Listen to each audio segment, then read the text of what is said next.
우리는 때로 감당하기 어려운 큰 풍파를 만나기도 합니다.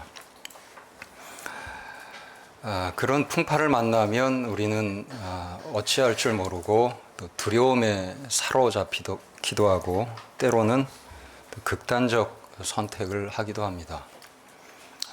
얼마나 견디기 힘들었으면 그랬을까. 그렇지만 당하는 사람에게는 숨을 쉬고 사는 것조차 힘든 그런 아픔이 있었을 것입니다. 이번 주에도 들리는 그런 아픈 소식은 우리를 심히 번민하게 하고 또 함께 고통하게 합니다. 그러나 이런 세파에 당당히 맞서 두려워하지 않는 그런 사람도 우리는 보게 됩니다. 멘탈이 매우 강하다, 뭐 이렇게 세상에서 표현도 하는데, 웨슬리는 대서양을 건너다가 배에서 그런 사람들을 보았습니다. 큰 풍랑이 닥쳐서 배가 뒤집히게 됐는데도 이들은 아주 침착하게 평안하게 찬양을 하고 있었습니다. 25명의 모라비안들이었습니다. 그들은 찬송가 373장을 부르고 있었습니다. 이 풍랑으로 인하여 더 빨리 갑니다. 배가 더 빨리 가는 건 아니겠죠. 어딜 더 빨리 간다는 걸까요? 주님께 더 빨리 갑니다. 우리는 죽어도 더 빨리 간다. 이런 엄청난 신앙인들을 보고 웨슬리는 충격을 받았습니다. 그들은 체코의 순교자, 종교개혁 이전에 이미 하다가 순교한 얀 후스를 따르는 그리스도인들이었습니다. 후스는 화형을 당했죠. 이처럼 그를 따르는 그리스도인들도 매우 담대하고 굴하지 않는 그런 사람들이었습니다. 죽음도 두려워하지 않는 그런 모습을 보였습니다. 그들은 체코의 모라비아 지역에 있다가 박해를 계속 당하자 독일로 이주합니다. 남아서 계속 있었던 사람도 있지만 일부가 독일로 이주하죠. 1722년에. 그러다가 그들은 진젠도르프라는 그런 그들을 보호해주는 사람들을 만났고 그들의 영지에 교회를 세우고 거주할 수 있게 됐습니다. 이 작은 교회는 1732년부터 30년도 안 되는 이 짧은 기간 동안 파송한 선교사가 200명이 넘었습니다. 종교개혁 이후에 200년간 전체 프로테스탄트 교회가 파송한 선교사 숫자보다 이들이 30년도 안 되는 세월 동안 파송한 선교사 숫자가 더 많았습니다. 이들은 풍랑을 만나고 어떻게 두려워하지 않을 수 있었을까요? 주님께 더 빨리 간다는 그 소망 때문이었겠죠. 그들의 소망은 단지 이 세상에만 있었던 것이 아닙니다. 이들이 물론 뭐 극단적 선택을 할 사람들은 아니었겠지만 이런 풍랑을 만나서 때로는 순교 상황이 돼서 죽을 때 전혀 두려워하지 않고 기쁨으로 더 빨리 갈 수 있는 사람들이었습니다. 그런데 우리는 오늘 본문에서 풍랑을 만나 매우 두려워하는 사람들을 봅니다. 예수님의 제자들이었습니다. 이 신앙의 영웅들인 이 사도들이 한때는 이렇게 두려워하는 사람들이었습니다. 풍파가 일자 두려워했고 우리가 이렇게 된 것을 안 돌아봅니까? 우리 죽게 됐습니다. 예수님 뭐 하십니까? 깨우고 난리 났죠. 제자들이 풍랑을 만난 곳은 갈릴리 호수였습니다. 이곳은 폭이 11km, 길이가 21km 되는 비교적 큰 담수호입니다. 유대인들은 작은 연못도 바다라고 부르던 사람들이었으니까 당연히 이 갈릴리 호수도 바다라고 부릅니다. 이 호수 중간에 작은 배가 큰 풍랑을 만나면 이 갈릴리 호수에 부는 그 바람은 엄청났죠. 산으로 이렇게 둘러싸인 분지에 강풍이 몰아치면 엄청난데 그 호수 한가운데 한 호숫가에서 5km 정도 또는 10km 정도 이렇게 떨어진 그런 지점에서 풍랑을 만나면 살 길이 없는 것을 이 어부들은 잘 알았을 것입니다. 그들이 탄 배의 크기를 가늠하게 하는 1세기 목선이 발굴이 됐습니다. 1986년경에 제가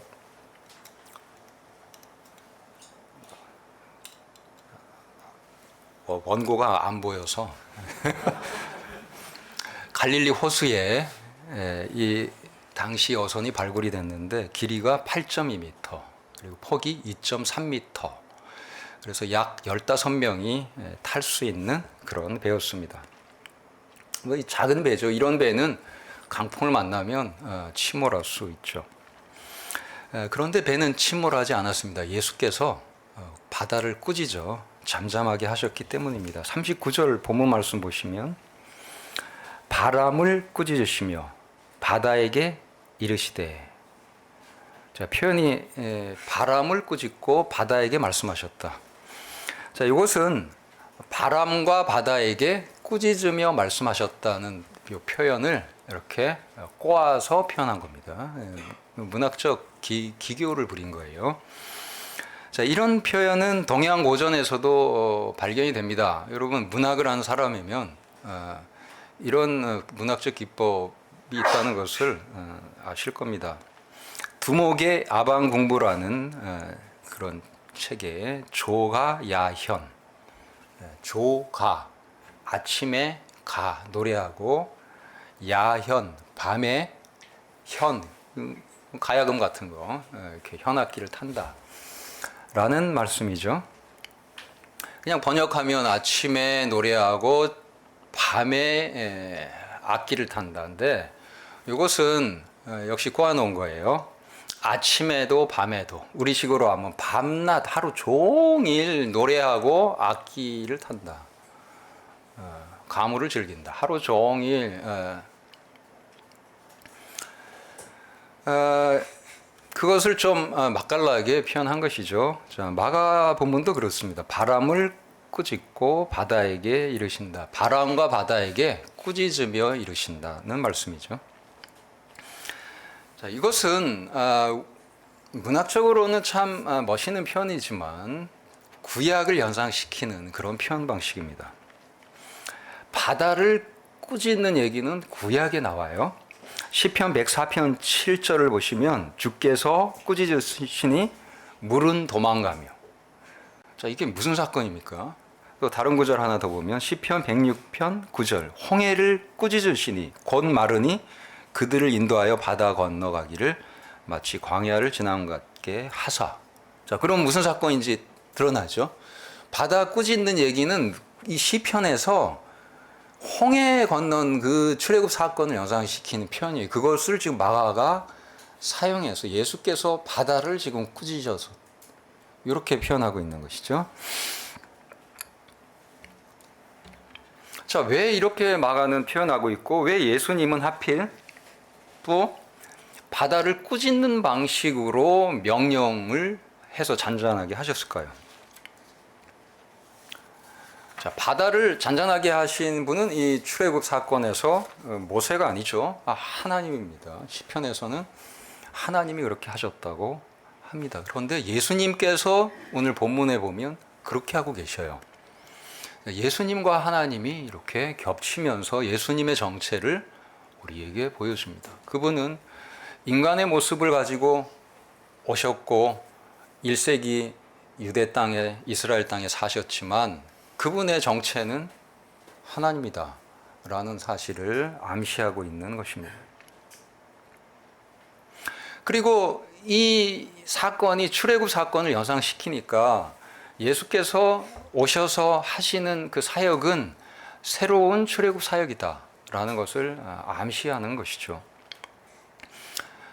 예수님의 사역은 새로운 출애굽 사역이다라는 그것을 이 본문은 보여주는데, 또한 마가복음을 읽다 보면 이 예수님의 바다를 잔잔하게 하신 그런 방식이 축기 방식, 귀신을 축출하는 그 방식과 매우 유사하다는 것을 우리는 발견합니다.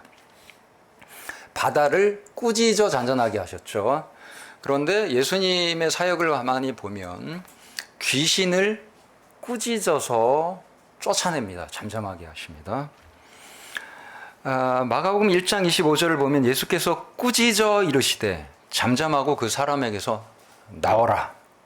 그리고 3장 12절에서도 예수께서 자기를 나타내지 말라고 많이 경고하시니라. 경고라고 번역을 했지만 이 뒤에 있는 헬러 단어는 에피티마오, 똑같은 거예요. 꾸짖다라는 단어입니다. 때로는 경고, 때로는 꾸짖다, 이렇게 번역을 하니까 우리가 못 알아챌 뿐이에요. 같은 단어가 뒤에 있습니다. 마가복음 9장 25절도 예수께서 귀신을 꾸짖으셨다고 합니다. 예수께서 무리가 달려 모이는 것을 보시고 그 더러운 귀신을 꾸짖어 이르시되 말 못하고 못 듣는 귀신아, 내가 네게 명하노니 그 아이에게서 나오고 다시 들어가지 말라. 이렇게 말씀하십니다. 자, 이렇게 축귀할 때 귀신을 꾸짖으신 예수께서 마치 귀신에게 하듯 바다에게, 바람에게 꾸짖습니다. 39절을 보면 예수님의 말씀은 잠잠하고 고요하라, 이렇게 말씀하셔요. 직역하면 잠잠하고 고요하라고 점잖게 번역했지만 입에 재갈 물려져라. 여러분, 그 재갈 물리는 거 보셨습니까? 소 이게 재갈 물리면 풀을 못 뜯죠, 그렇죠? 입을 열지를 못해요. 입에 자크 채워라. 뭐 요즘 같으면 그렇게도 말하는데, 그냥 이 말씀은 입 닥쳐라는 거죠. 입 닥쳐라. 귀신아 떠들지 말고 입 닥쳐. 근데 우리 성경 번역자들은 굉장히 거룩한 분들이 번역을 해서 고요하라 이렇게 하니까 뭐 읽기는 너무 은혜스럽고 좋은데, 이 뉘앙스, 예수님의 꾸짖는 뉘앙스고, 잠잠하고 고요하라는 뭘 꾸짖는 거야. 입 닥쳐. 바다에게. 그래야 이게 꾸짖는 뉘앙스가 있죠. 근데 귀신에게 예수님 꾸짖는 식으로 이 더러운 귀신아 입 닥쳐. 그런데 바다한테 그렇게 한 거예요. 마가복음 1장 25절은 예수께서 귀신에게 잠잠하고 그 사람에게서 나와라. 이때도 이 잠잠하라가 바로 입에 재갈 물려라. 그리고 그 사람에게서 나와라. 같은 단어, 피모 동사를 썼습니다. 같은 단어예요. 그런데 예수님은 바다에게, 바람에게 그렇게 말씀하신 거죠. 입에 재갈 물려라. 입 닥쳐라. 귀신과 바다가 이제 겹치고 있습니다. 그래서 마가복음을 전체를 통독한 독자들은 귀신에게 하듯이 하네? 이게 왜 그랬을까 하고 생각을 하면서 본문을 해석하게 됩니다. 악령을 물리친 사건과 바다를 잔잔하게 한 사건이 너무 흡사합니다. 아까는 출애굽 사건하고 흡사했죠. 홍해 가른 사건하고. 또 마가복음 안에서는 축기 사건하고 악령을 물리친 사건과 흡사합니다. 그러니까 이 사건은 예수님이 조그만 그 잡귀신들 물리치는 그런 정도의 분이 아니라 바다 뒤에 있다고 유대인들, 고대인들이 생각하는 그 엄청난 악령 중의 악령의 우두머리를 한마디로 제압한 엄청난 사건이라고 볼 수 있게 하고, 이 예수님이 누군가라고 물을 때 우리는 예수님은 사탄, 마귀를 제압하시는, 승리하시는 분이다.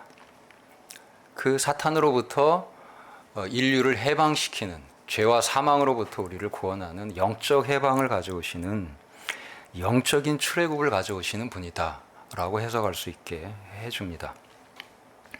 자, 그런데 홍해 사건을 우리가 살펴보면 이 홍해 사건이 이미 영적 의미를 가진 것으로 시편에서 해석이 됐습니다. 자, 시편 74편 13절 14절 보시면 주께서 주의 능력으로 바다를 나누시고 물 가운데 용들의 머리를 깨뜨리셨으며 리워야단의 머리를 부수시고. 자, 리워야단 용이 나오는데요. 이것이 홍해를 가르신 이 사건의 이 내면에 있는 영적 의미로 제시하고 있습니다. 이 리워야단, 이것은 가나안 신화에 나오는 바다 신입니다. 바다 신. 그러니까 바다를 하나님께서 두 동강 내신 이 사건, 그래서 이스라엘이 건너게 하신 이 사건은 리워야단이라는 이방신, 이방인들이 섬기는 그 신을 제압한 사건이라는 의미도 가진다라고 노래하고 있는 것입니다.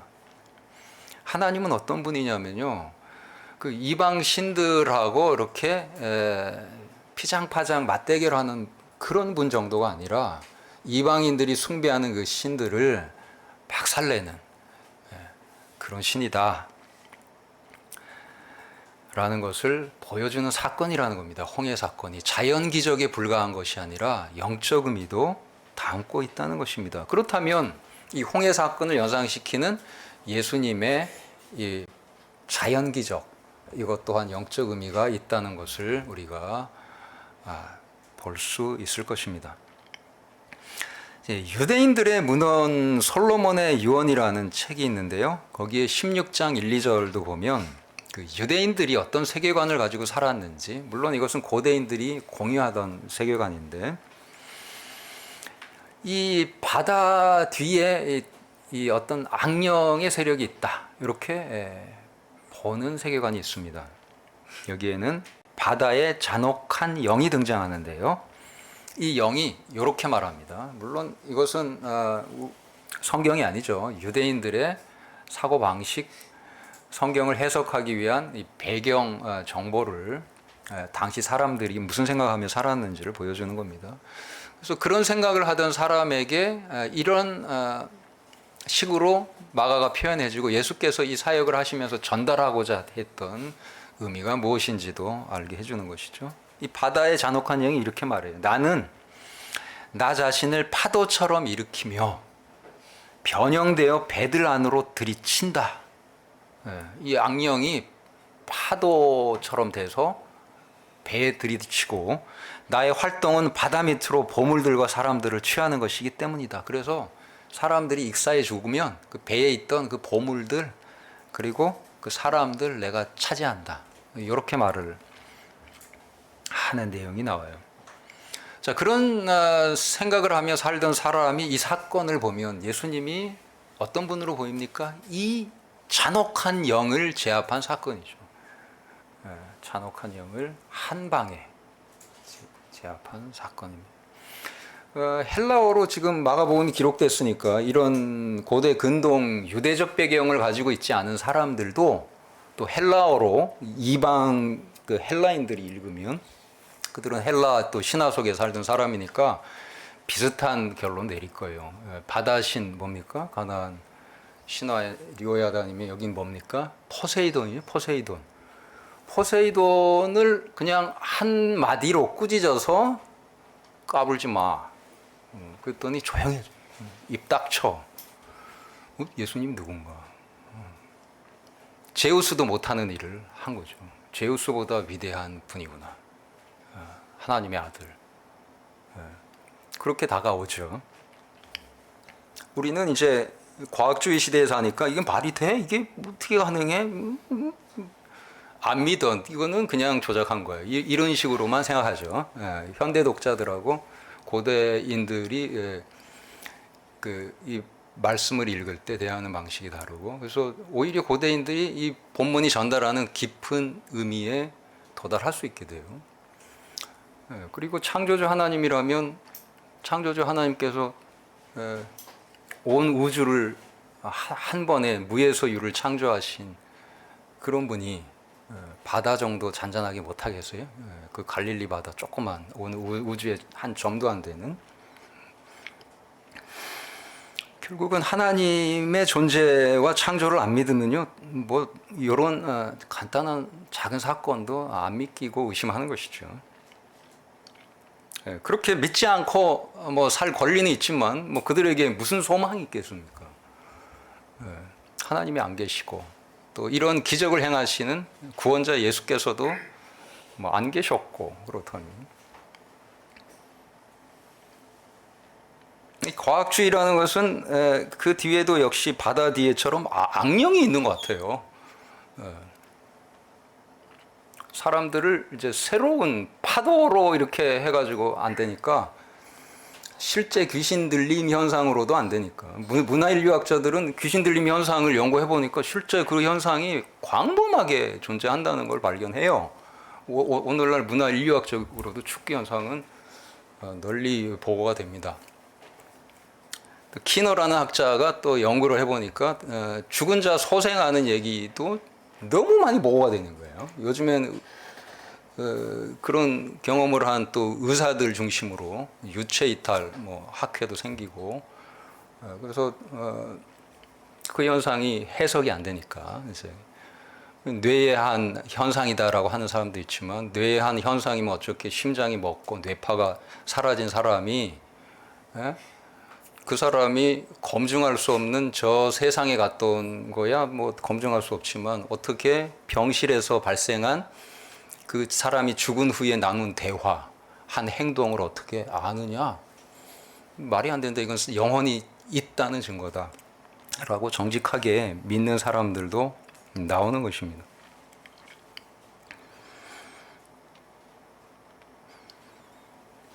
자, 예수님의 새 출애굽은 마귀로부터의 출애굽이다라는 것을 이 사건의 그 영적 의미를 당시의 유대인들의 배경으로 보면 그렇게 결론을 내릴 수 있을 것입니다. 예수님께서 바다를 건너 도달하신 곳은 대가볼리 지역이었죠. 묘하게도 그곳에서 예수님은 군대 귀신 들린 자를 만납니다. 귀신이 한두 명이 아니라 수천 명 정도 되는 귀신이 한 사람에게 들어갔던 것이죠. 예수님은 이 대가볼리 지역에 이방 선교를 하러 가셨을 것입니다. 왜냐하면 이 대가볼리 지역은 이방인들이 많이 사는, 알렉산더가 세운 10개의 헬라 도시가 있는 곳이죠. 그래서 데카폴레이스, 10개의 도시라고 헬라어로 불렀던 거예요. 그 지역에 가는데 풍랑이 일었고, 따라서 이 풍랑은 어떤 풍랑이냐면 대가볼리 지역으로 가는 것을 방해하는 풍랑이고, 선교, 이방 선교를 방해하는 풍랑이었다라고 볼 수가 있을 것입니다. 자, 대서양으로 배를 타고 나간 이 모라비안들, 또 웨슬리, 어디로 가는 거였습니까?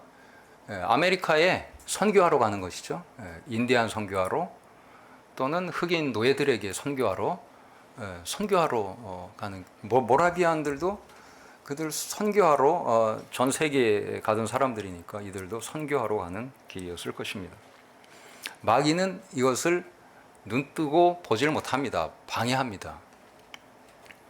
우리가 바른 일을 할 때 집요하게 방해를 하는 것이죠. 그래서 방해할 것이라는 걸 예측을 하고 있으면 좀 편하게 당할 수가 있어요. 요 마귀, 요 놈이 방해하는구나. 내가 이 일을 하면 큰 마귀에게 타격이 될 줄 알고 이게 또 난리를 치는구나. 교회에서도 좋은 일을 하려고 그러면 꼭 그런 방해가 있죠. 그리고 개인적으로도 그럴 겁니다. 예수께서 바다를 잔잔하게 하신 이 사건은 또한 요나 이야기를, 요나 사건을 연상시킵니다. 바다에 폭풍이 발생한 것 유사하죠. 그리고 풍랑이 발생해서 배가 뒤집힐 지경이 됐을 때 요나도 자고 있었어요. 이것도 예수님의 경우와 유사합니다. 사람들이 예수님을 깨운 것도 그렇죠. 요나 경우도 선장이 가서 깨우죠. 그리고 요나가 이 풍랑 후에 간 곳이 니느웨 이방 지역인 것도 예수님께서 이방 지역 대가볼리로 가신 것과 유사합니다. 자, 이러한 유사성은 예수님이 이 요나처럼 이방 선지자 요나처럼 이방인들의 메시아임을 또 알려주는 그런 의미도 담고 있겠습니다. 그래서 예수님의 새 출애굽은 유대인들이 기대했던 정치적 해방, 독립 그런 정도가 아니라 영적 해방, 사탄으로부터의 출애굽이고 이곳에 유대인만 참여하는 것이 아니라 이방인도 참여한다. 온 인류가 참여하는 더 큰 출애굽이다. 그리고 죄와 사망으로부터 우리를 해방하는 궁극적 해방이다. 라는 것을 알 수 있게 합니다. 그런데 예수님은 이런 예수님의 모습을 보고 이 제자들은 질문을 던져요. 그가 누구이기에 바람과 바다도 순종하는가? 도대체 자연을 다스리시는 분, 명령에서 다스리시는 이분은 누군가? 자, 그 답은 이미 시편 65편 7절을 보면 알 수 있습니다. 바다의 설렘과 물결의 흔들림과 만민의 소요까지 진정시킵니다. 자, 5절을 보면 이 일을 하시는 분은 하나님입니다. 여호와 하나님. 시편 89편 8, 9절을 봐도 여호와 만군의 하나님이요 주와 같이 능력 있는 이가 누구리이까? 이렇게 하고요. 여호와의 주의 성실하심이 주를 둘렀나이다. 주께서 바다의 파도를 다스리시며 그 파도가 일어날 때 잔잔하게 하시니이다. 시편을 배경으로 보면 바다의 파도를 잔잔하게 하신 이 예수님은 여호와 하나님이 하신 일을 하신 그분이에요. 그러니까 하나님이라고 고백할 수밖에 없는 겁니다. 물론 제자들은 너희는 나를 누구로 하느냐 그랬을 때 하나님입니다라고 대답 안 해요. 마가복음 8장 가서 보면 뭐라고 합니까? 주는 그리스도십니다. 우리가 기다리던 그 정치적 메시아입니다. 요 정도 답해요. 그리고 나는 죽으러 왔는데 그러니까 베드로가 예수님을 꾸짖어요. 거기 나오는 것도 에피티마오입니다. 꾸짖어요. 베드로는 그 선생님에게 갑질한 그 학생 1호예요. 지금 발생하는 일은 이미 베드로가 했어요. 꾸짖어요. 멱살 잡고 꾸짖어요. 예수님도 가만히 안 있어요. 여러분도 당하시면 가만히 당하지 마시고 예수님처럼 같이 꾸짖어요. 사탄아 내 뒤로 물러가라. 이게 어디 선생님한테 갑질이야.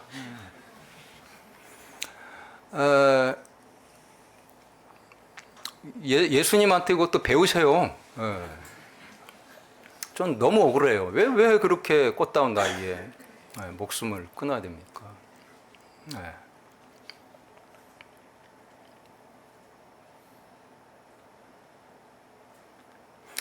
이 예수님의 이 모습은 하나님의 모습이죠. 그러니까 도마처럼 나의 주여 나의 하나님입니다.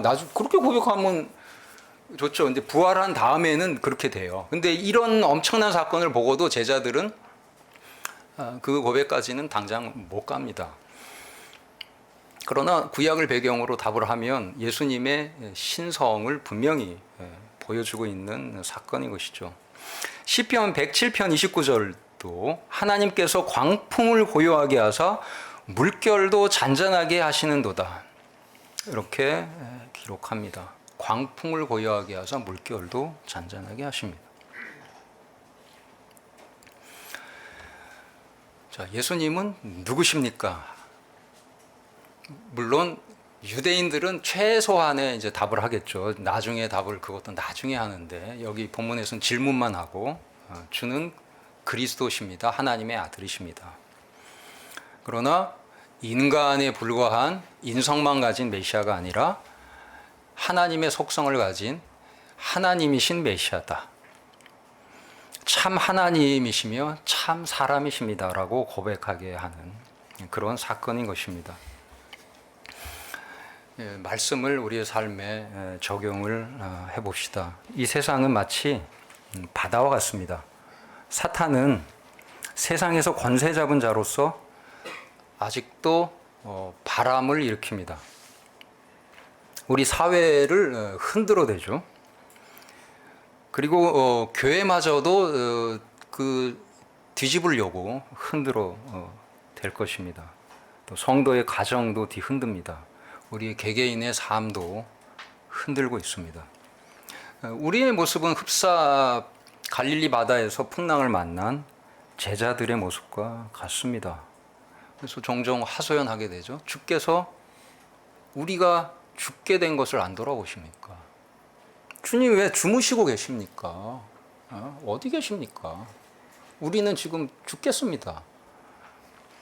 이렇게 하소연을 하게 되죠. 그러나 이렇게 편안히 주무시는 듯한 그런 모습에 우리가 또 제자들처럼 원망도 하게 되기도 하지만 관점을 바꿔서 보면 예수님은 어디 계십니까? 그 흔들리는 그 배 안에 우리와 함께 계십니다. 우리를 떠나지 않고 우리와 함께 계신 것입니다. 예수께서 함께 계시는 한 우리에게는 소망이 있습니다. 아무리 광풍이 불고 풍파가 닥쳐도 예수님만 함께 계시면 걱정하지 않아도 됩니다. 이 풍랑치는 흉흉한 바다, 이건 우리에게 당장 도저히 극복할 수 없는 그런 문제로 보이지만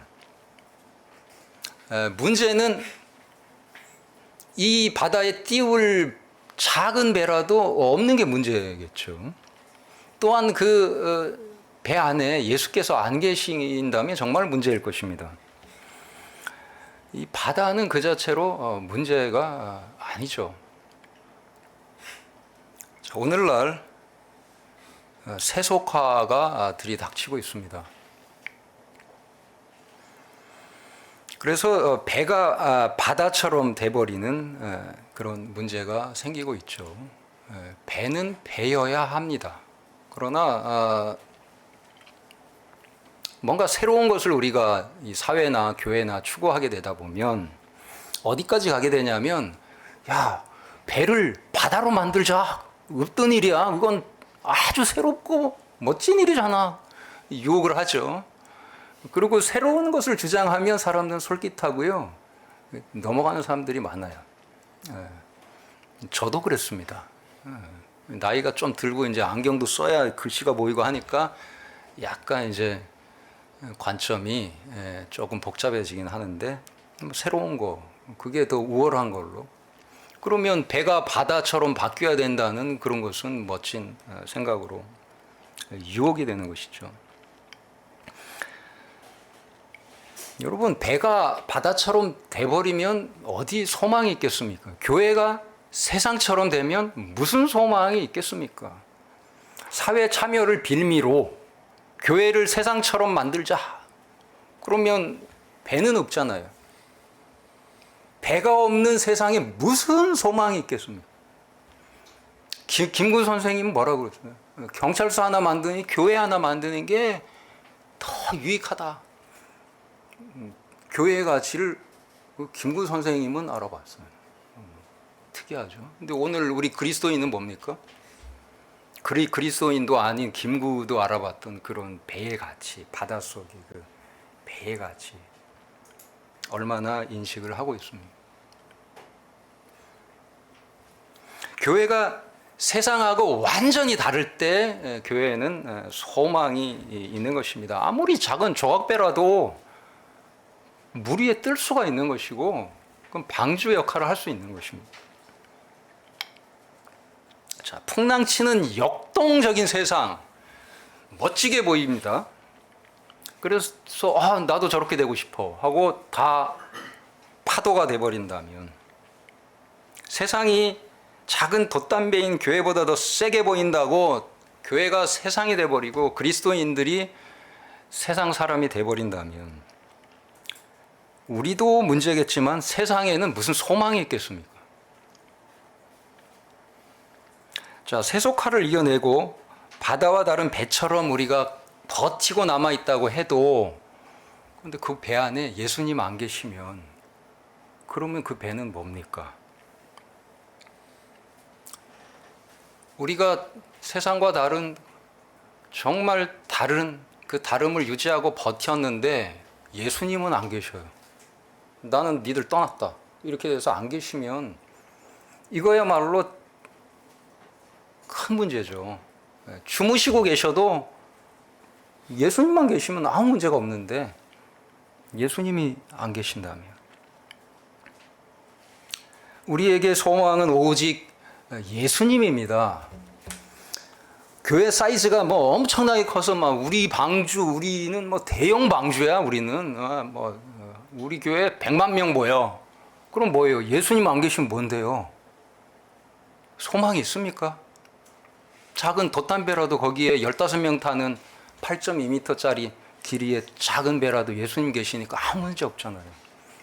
교인 15명 뿐인 소형 교회라도요, 예수님 거기서 주무시고라도 계시면 아무 문제가 없는데 100만 명이 모이면 뭐합니까?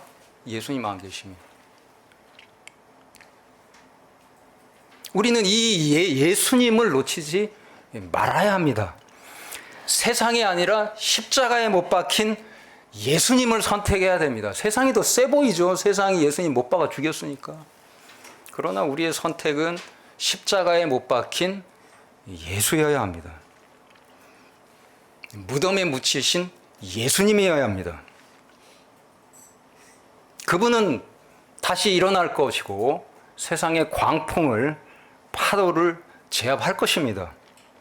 바울은 선교 사역 가운데 많은 광풍을 만났습니다. 고린도후서 11장 25절부터 보면 이렇게 바울은 회고합니다. 3번 태장으로 맞고, 1번 돌로 맞고, 3번 파선하고, 일주야를 깊은 바다에서 지냈으며. 바울도 풍랑 만났어요. 그건 작은 갈릴리 호수가 아니라 지중해 바다에서 엄청난 광풍을 만났습니다. 바울을 공격하는 이런 세파 가운데 이 바울은 어떻게 견딜 수 있었습니까? 정말 바울의 이런 얘기를 보면 바울은 멘탈이 강해도 너무 강해요. 상상할 수 없는. 그래서 이 바울 얘기, 사도행전 보다가 재판하는 얘기, 뭐 이렇게 맞은 얘기 나오면 이거는 내 얘기는 아니야 하면서 위안을 이제 받기도 하죠. 나는 근데 너무 그렇게 좋아하면 안 돼요. 제가 그러다가 비슷한 일을 저도 당했어요. 검찰이 전화 와요. 한번 와보시오. 물론 거기서 당하면 어떻게 됩니까? 감옥 가죠. 무혐의로 풀려난 게 다행이지. 경찰이 불러요. 와보세요. 대질신문 합시다. 저는 혼자 있고 저쪽에는 막 한 변호사 포함해서 막 여러 명 또 앉아 있고, 상대방은 권력자고 저는 힘없는 일개 교수고. 그러면 그건 나는 바울처럼 이런 일 안 당해서 감사하다 했더니 이제 하나님께서 너도 한번 당해봐 하는구나. 그걸 넘어서니까 이제는 국가 권력이 저를 쳐요. 국가 권력이. 학교하고 싸우는 거하고는 상대가 안 됩니다. 국가 권력하고 싸워서 재판에서 이길 수 있겠어요? 그 재판하는 과정에 엄청난 고통이 찾아와요. 존재하는 게 힘들어요. 곡괭이 자루 하나 잡고 한 2년, 3년간 산에 가서 끝없이 노동을 해야 고통을 이기는 거예요. 근데 바울은 물론 이겼습니다. 이겼으니까 제가 뭐 지금 얘기를 하죠. 졌으면 얘기를 안 하겠죠. 한번 생각해 보세요. 근데 바울은 그 정도가 아니라 돌에 맞아 죽었다가 깨고요. 뭐 태장으로 맞고 심리적 충격 약간 오는 거 그거 아무것도 아닌데도 그런데, 그리고 최종적으로 순교하잖아요. 이 엄청난 일들을 밥 먹듯이 당한 사람들이 초대교회 교인들이고 바울은 그 중에 또 하나죠. 근데 그거를 버티고 견디고 이겨냈습니다. 근데 어떻게 이겼는지 바울이 비결을 얘기해줘요. 빌립보 4장 12절 보면 나는 비천에 처할 줄도 알고 풍부에 처할 줄도 알아. 모든 일 곧 배부름과 배고픔과 풍부와 궁핍에도 처할 줄 아는 일체의 비결을 배웠노라. 그리고 내게 능력 주는 자 안에서 내가 모든 것을 할 수 있느니라. 우리는 요 뒤만 똑 떼서 얘기하죠. 내게 능력 주는 자 안에서 내가 모든 일을 할 수 있느니라. 적극적 사고방식. I can do it.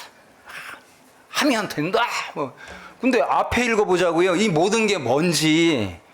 모든 일 나오죠. 배고픔과 배부름과 풍부와 궁핍. 배부름이야 뭐 풍부야 뭐 좋지. 나도 그거 처할 줄 알아. 배고픔, 궁핍에도 처할 줄 안다. 그리고 그 앞에는 뭐가 있어? 비천, 예? 풍부에 다 처할 줄도 안다.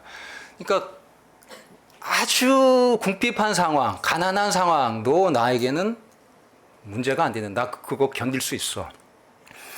그리고 감옥에 갇히는 거, 매 맞는 거, 순교당하는 거, 그것도 다 할 수 있어. 나는 모든 걸 할 수 있어. 그리스도 안에만 있으면. 이렇게 말씀하신 거죠. 그러니까 바울은 그리스도 안에 있었기 때문에 할 수 있었던 겁니다. 그 바울이 멘탈이 강했던 이유는 그는 그리스도 밖에 있지 않았어요. 그리스도와 하나가 됩니다. 세상이 바울에 대해서 십자가에 못 박혔고 바울은 그리스도와 함께 십자가에 못 박혀서 이 둘이 하나가 된 거예요. 그러니까 바울이 그리스도 안에 있고 그리스도는 바울 안에 있고. 그러니 이미 십자가에 그리스도와 함께 못 박힌 이 바울에게 세상은 공포의 대상이 아니고 누구도 그를 어쩌지 못하는 것입니다. 모든 것을 할 수 있고. 먹을 게 하나도 없어도 견딜 수 있다. 죽으면 죽는 거지. 더 빨리 가고. 감옥에 가둬봐라. 내가 물러서는가. 바울은 그에게 능력 주시는 예수 그리스도 안에서 고난을 이길 수 있었습니다. 그래서 그는 이 폭풍 같은 이 세파 속에 항해할 수 있었던 것이죠. 이 예수 그리스도 누구십니까? 하나님처럼 풍랑을 잔잔하게 하신 그분은 우리의 하나님이십니다. 보통 메시아가 아니라 신적 메시아고 단지 정치적 해방을 주시는 그런 유대인들의 메시아가 아니라 영적 해방도 주시는 신적 메시아, 온 인류의 메시아이십니다. 사탄을 제압하고 우리에게 죄와 사망으로부터 해방된 영원한 생명, 영생을 주시는 구원자입니다. 파도를 만날 때 우리는 믿음의 눈으로 반응해야 합니다. 제자들은 그런데 그렇게 하지 못했죠. 예수님께서는 뭐라고 평가합니까? 너희에게 아직도 믿음이 없느냐? 믿음이 없다고 평가하십니다. 물론 이것은 유대인들의 표현법이죠. 믿음 없다는 말은 믿음이 적다는 표현도 이렇게 했을 수 있어요. 우리도 그런 표현 씁니다. 시간 없어요. 돈이 없어요. 근데 돈이 그러면 10원도 없어야 되는데 상당히 있어요. 시간도 있어. 시간 없어요. 그런데 보면 시간 많아요. 그러니까 한국말하고 이 유대인들의 이 히브리어 아람어하고 비슷하게 이렇게 사용되는 게 많습니다. 믿음이 작다. 너희에게 믿음이 이렇게 작으냐? 그럼 왜 꾸중을 들었습니까? 뭐가 믿음 작은 겁니까? 풍랑을 보고 두려워한 모습이 작은 믿음이죠. 닥친 문제보다 믿음이 더 커야 되는데 그 풍랑보다 믿음이 작은 겁니다. 이 문제를 하시는 예수 그리스도가 더 위대하고 큰 분으로 우리에게 보이면 이 상대적으로 문제는 작게 보이겠는데 풍파는 커 보이고 예수님은 작아 보이고 또 우리의 믿음은 따라서 작은 믿음으로 반응하게 되는 것이죠. 자, 왜 우리는 무너집니까? 닥친 문제가 너무 커서 무너지는 게 아니고 우리의 믿음이 작아서 넘어지는 것입니다. 예수님의 위대하심을 파악하지 못해서 넘어지는 것입니다. 우리는 끝없이 세상을 살아가면서 여러 가지 문제를 마주치게 됩니다. 우리는 그 문제보다 더 큰 믿음을 달라고 주께 간구하고 이 문제보다 더 크신 예수님을 바라보고 우리 앞에 닥치는 풍파를 꿋꿋이 이겨냅시다. 기도하겠습니다. 주여, 우리가 감당할 수 없는 많은 풍파를 당하며 오늘도 항해를 합니다. 그러나 우리와 함께 계시며 우리를 떠나지 않으신 예수 그리스도 안에서 우리가 넉넉히 이기는 그 승리를 오늘도 우리에게 허락하여 주옵소서. 우리의 믿음이 더 강해지고 더 커지도록 주께서 성령으로 인도하여 주옵소서. 그리하여 우리도 바울처럼 내게 능력 주신 자 안에서 내가 어떤 것도 견딜 수 있다고 고백할 수 있도록 주여, 우리가 담대히 이 풍랑이는 세파 가운데 그리스도인으로서 당당하게 살아가도록 주여 인도하여 주옵소서. 예수님의 이름으로 기도합니다. 아멘.